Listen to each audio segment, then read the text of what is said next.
Well, Ashraf Naguib is Director of Globe Trade Matters, a think tank based in Cairo. Ashraf, I know that you're not speaking on behalf of the government, and we'll make that clear, but what do you think about the government's response to these protests? Well, I don't think there's been any kind of government response unless you're talking about the security forces, which is a natural progression in these situations. But other than that, we have not really heard much of a government response. We have not heard a party response per se.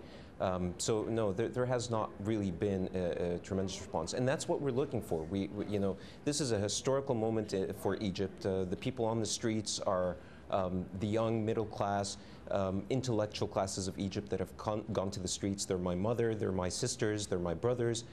They're out there, their voice needs to be heard, and I think that the government and the National Democratic Party need to listen to them, because the people in any political process, there has to be a revision to your policies. And you know, when you have a slogan that says that it's for the people or for the sake of the people, then I believe that when the people speak, that we need to listen to them, and we need to come out and make significant changes to what's happening in this country. We have to also be very prudent that we do not push where we have a political vacuum in this country, because again, if we're being compared to Tunisia, we are not Tunisia. It's a completely different ballgame here.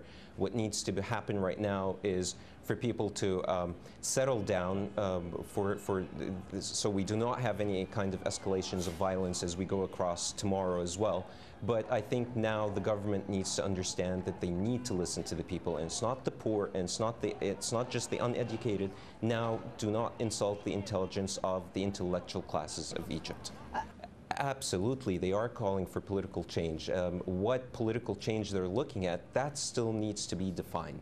So I completely agree with you that, yeah, political change has to come, but how is it going to happen? Who's going to be there? These are a lot of questions that I guess over time we need to answer within the next couple of weeks. You've also got Western observers, the US in particular, trying to juggle its ally, President Mubarak, with the need to talk about more democracy in this region. How much pressure does it put on the Egyptian government when the US calls for political reform? Well, I mean, the U.S. has been calling for political reform for years. It's not just based on this incident, and no, I can't say that Mubarak is the. They seem to be taking a tougher stance, although they're clearly not mentioning President Mubarak personally. Mm-hmm.